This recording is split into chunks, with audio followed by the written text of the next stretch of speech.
నమస్కారం. భగవద్గీత 6వ అధ్యాయము ఆత్మ సంయమ యోగము 3వ శ్లోకము. ఈ యోగాన్నే ధ్యాన యోగము అని కూడా అంటారు. ఆరు వృక్షోర్మునేర్యోగం కర్మ కారణముచ్యతే యోగారూఢస్య తస్యైవ శమః కారణముచ్యతే.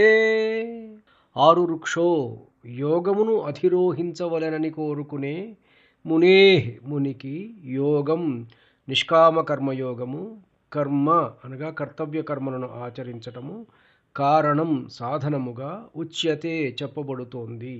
యోగారూఢస్య అంటే యోగ సిద్ధిని పొందిన వానికి, తస్య ఏవ అతనికి మాత్రమే, శమః అంటే శాంతి, సర్వసంకల్పాల పరిత్యాగము, కారణం సాధనముగా ఉచ్యతే చెప్పబడుతున్నది.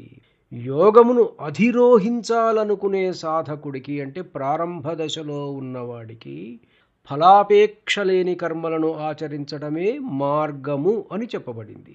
అయితే యోగ స్థితిని చేరుకున్న వానికి అంటే యోగారూఢుడైన వానికి అంటే మనస్సును పూర్తిగా నిగ్రహించిన వానికి ఆల్రెడీ అతనికి అంతా మనస్సు మీద పూర్తి ఆధిపత్యం వచ్చేసింది. ఆ స్థితిలో నిలకడగా ఉండడానికి శమము అంటే మానసిక ప్రశాంతత లేదా కర్మల విరమణ సాధనముగా చెప్పబడింది. ఈ శ్లోకం ఆధ్యాత్మిక ప్రయాణంలో 2 దశలను వివరిస్తుంది. ఒకటి కర్మదశ అంటే preparatory stage, 2 perfection after attaining perfection. 2 stages అన్నమాట.